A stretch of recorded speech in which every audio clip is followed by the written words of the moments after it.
Olá, tudo bem? Eu sou o professor Romeu e você está aqui no canal Armário da Física. Seja bem-vindo! No episódio de hoje nós vamos conversar sobre termodinâmica. Vamos lá? Mas primeiro, editora, roda a vinheta.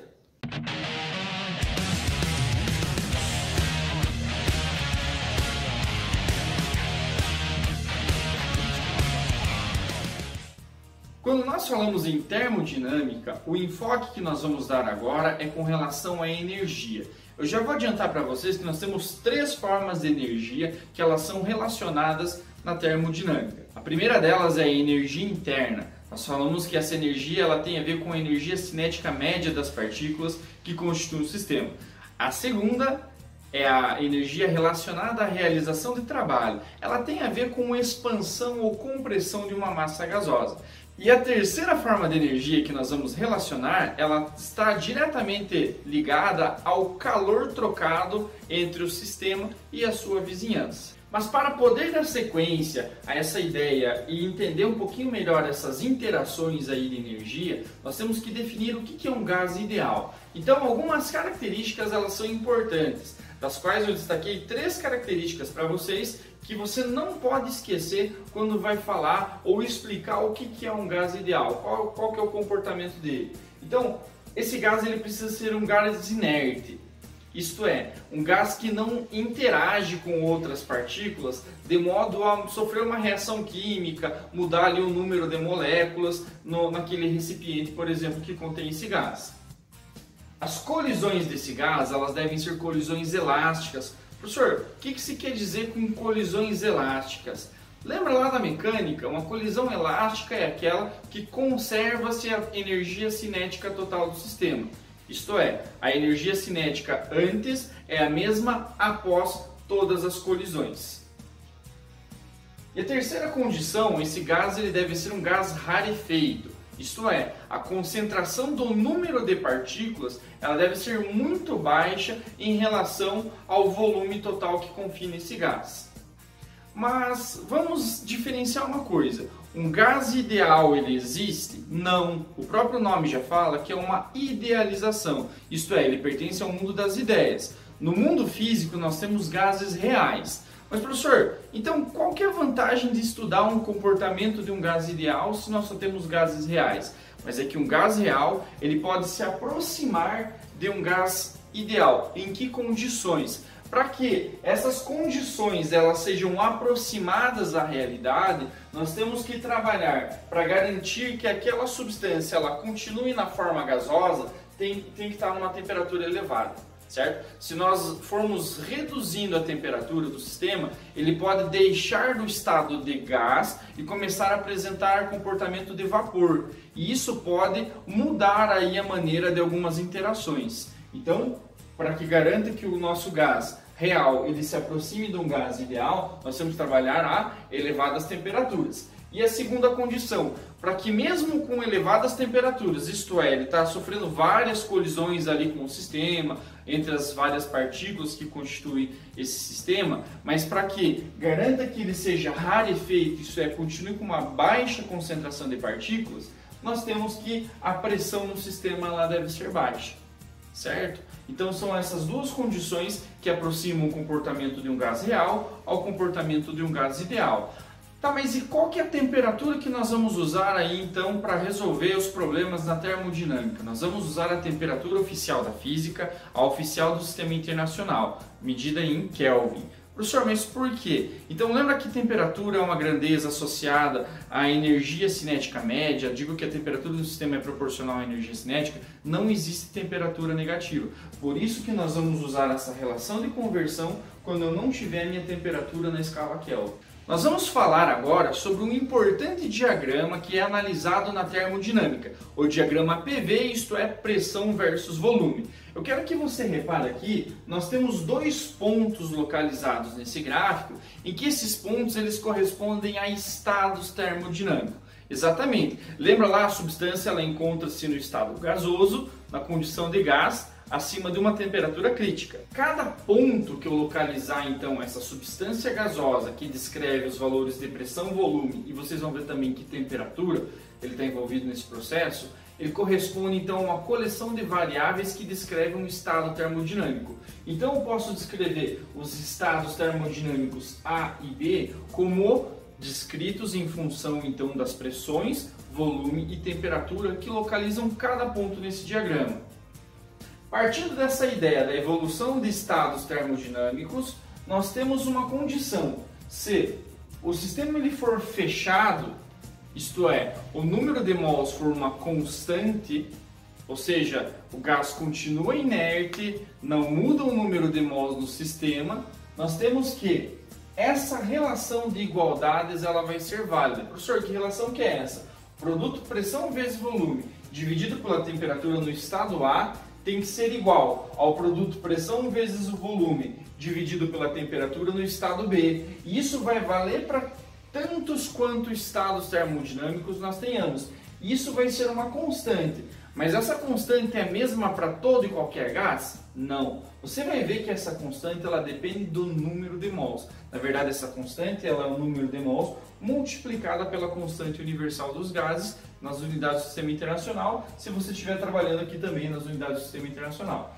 Agora, se você pegar esse finalzinho, uma pressão geral vezes um volume geral dividido por uma temperatura geral, é igual a essa constante que nós sabemos que é o número de mols vezes a constante universal dos gases, e nós passarmos a temperatura que divide a multiplicar, nós obtemos a expressão da equação do gás ideal, também chamada de equação de Clapeyron, em que o produto pressão vezes volume é igual ao número de mols vezes a constante universal dos gases vezes a temperatura. Lembra lá a temperatura absoluta, a temperatura termodinâmica é expressa em Kelvin. Agora repare, se o número de mols ele for uma constante, estou considerando esse caso especial, o sistema está fechado, ele não ganha e nem perde massa, ou seja, o número de mols for constante, lembrando que esse gás é inerte, então não está tendo nenhuma reação que muda aí o número de partículas constituintes desse gás, então eu posso considerar que se isso aqui N vezes R é uma constante, então o produto PV é diretamente proporcional à temperatura termodinâmica do sistema.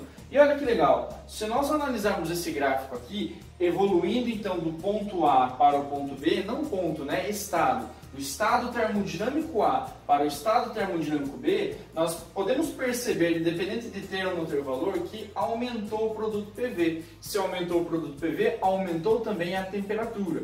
E lembra lá, a temperatura é uma propriedade proporcional à energia cinética média das partículas desse sistema. Então eu posso dizer que essa energia cinética média, ela também aumentou. A primeira forma de energia que nós vamos estudar agora, ela se refere ao trabalho. Lembra lá daquela definição de trabalho é igual a força vezes deslocamento vezes o cosseno do ângulo? Então, nós vamos utilizar uma ideia parecida. Nós vamos focar na força média que um gás exerce contra um êmbolo, que pode se deslocar ou não, nós vamos já falar sobre esse deslocamento, e o sentido desse deslocamento, se ele está sendo favorecido ou dificultado ali com relação à força que o gás está fazendo.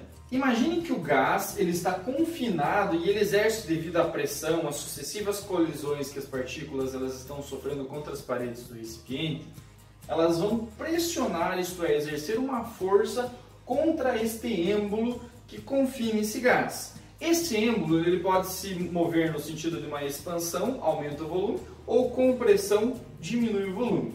Então, para uma expansão da massa gasosa, nós temos que o deslocamento ele está paralelo à força com o mesmo sentido. Se ele está paralelo, isto é, a força média exercida pelas partículas do gás, elas favorecem esse deslocamento.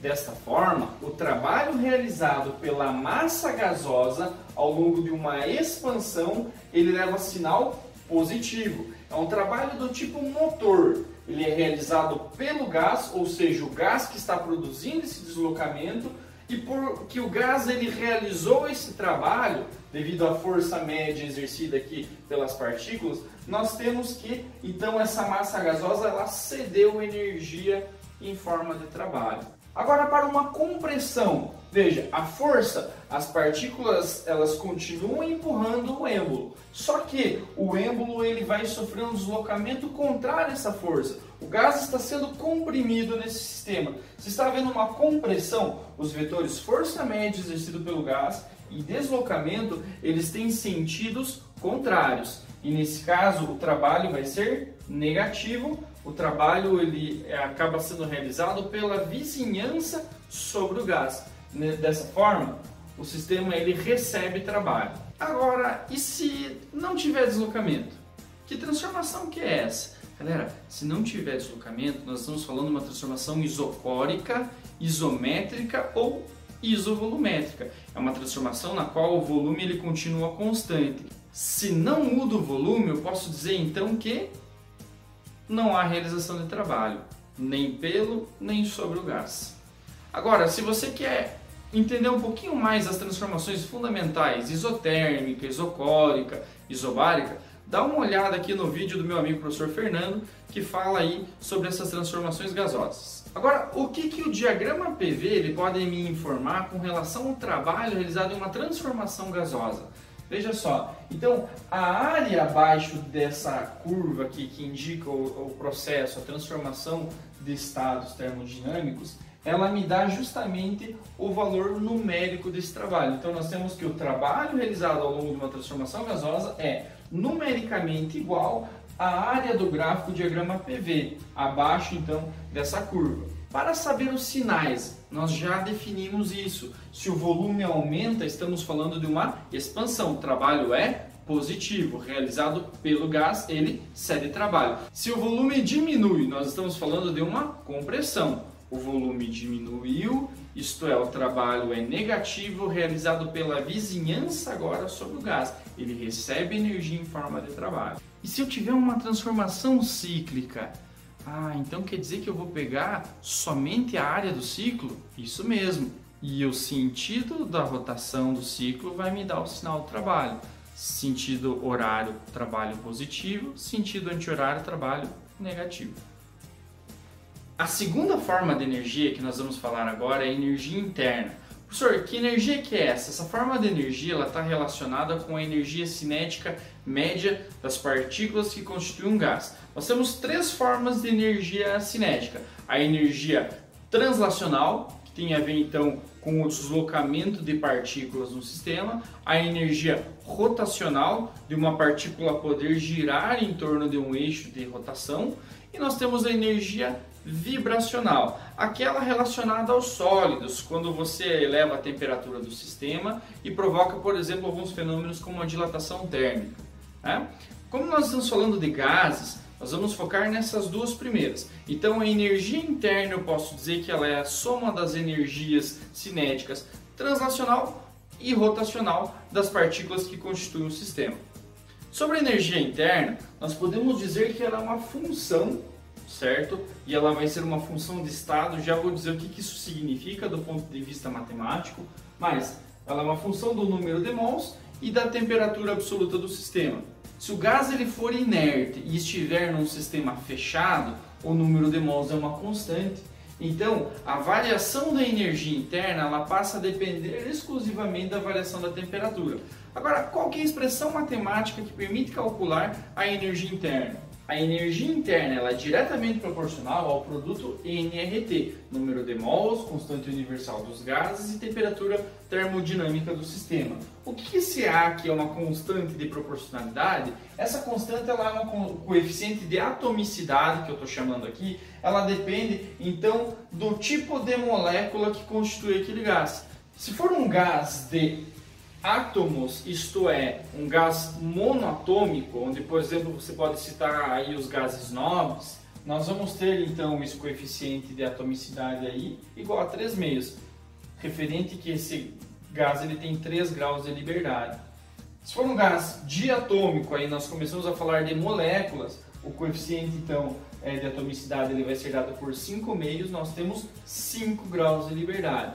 E se for um gás poliatômico, nós temos aí então 6 graus de liberdade, eu dividi todos por 2, cai para um coeficiente de atomicidade igual a 3, o qual eu substituo aqui na expressão de energia interna. Repare que se você tiver o diagrama PV, pressão versus volume, e você conhecer a pressão e conhecer o volume, você pode extrair informações sobre a energia interna. Isso mesmo, se eu conhecer a atomicidade do gás, eu sei que ele é monatômico, eu vou usar o A igual a 3 meios. E eu sei a pressão e o volume, eu posso trocar nRT por PV. Lembra lá da equação do gás ideal? Então, quando eu relaciono isso dessa forma, eu consigo descobrir a energia interna daquele ponto, mesmo sem saber qual que é o número de mols e qual que é a temperatura termodinâmica do sistema.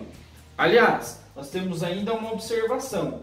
Para transformações isotérmicas, a temperatura não muda, eu já fixei constante o número de mols, então se uma transformação isotérmica, não há variação de energia interna. Para finalizar agora, nós vamos falar sobre o calor, isso mesmo, a nossa terceira quantidade de energia no sistema. Mas para isso fazer sentido, e eu não apresentar do nada essa definição para vocês, a gente vai interpretar mais uma vez o diagrama PV. Olha só, é uma transformação arbitrária, uma transformação qualquer, em que eu posso dizer que é uma expansão, certo? Aumento aqui do volume da massa gasosa, transitando do estado termodinâmico A para o estado termodinâmico B.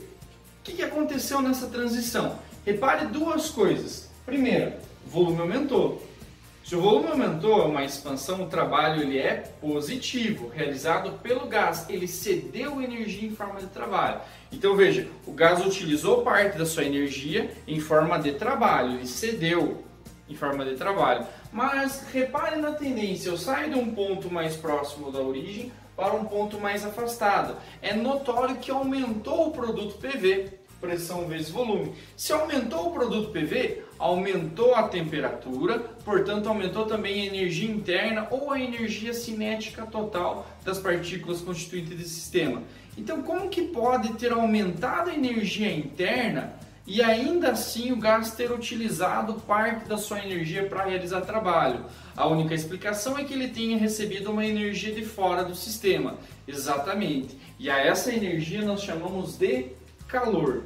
Então, repare que essa energia que o gás recebeu em forma de calor, parte dela foi utilizada para elevação da temperatura e de energia interna das partículas e parte dessa energia foi utilizada em forma de trabalho. Mas nós temos um problema nessa expressão aqui.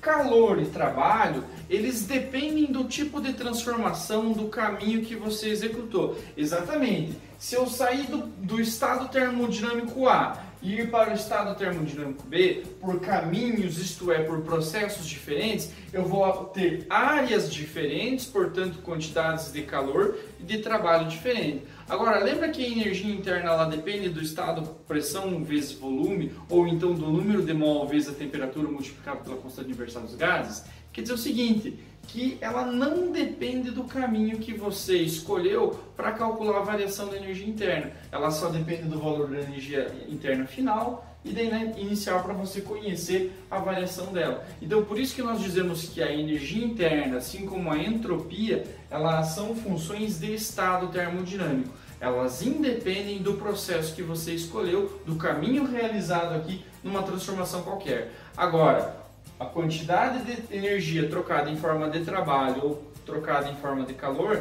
elas vão depender aí do processo, certo? Eu poderia ir do estado A para o estado B escolhendo um outro caminho, onde a área desse gráfico fosse maior, consequentemente, para a mesma variação da energia interna, a mesma variação da temperatura, ele teria que receber mais calor para compensar essa diferença. Então nós isolamos a variação da energia interna nessa equação e escrevemos o enunciado aqui da primeira lei da termodinâmica, como sendo a variação da energia interna do gás é diretamente proporcional à diferença das energias trocadas em forma de calor e de trabalho. Essa diferença porque receber calor tende a aumentar a energia interna, só que realizar trabalho tende a diminuir a energia interna. Gostou do vídeo? Quer ver uma continuação aí no canal? Então não esquece, curta o vídeo, compartilha com seus amigos, isso ajuda muito o canal a continuar levando conteúdo gratuito e de qualidade para vocês. Obrigado pela companhia e até a próxima! Obrigado por assistir o nosso vídeo e se você gostou, deixe o joinha e se inscreva no nosso canal. Até a próxima!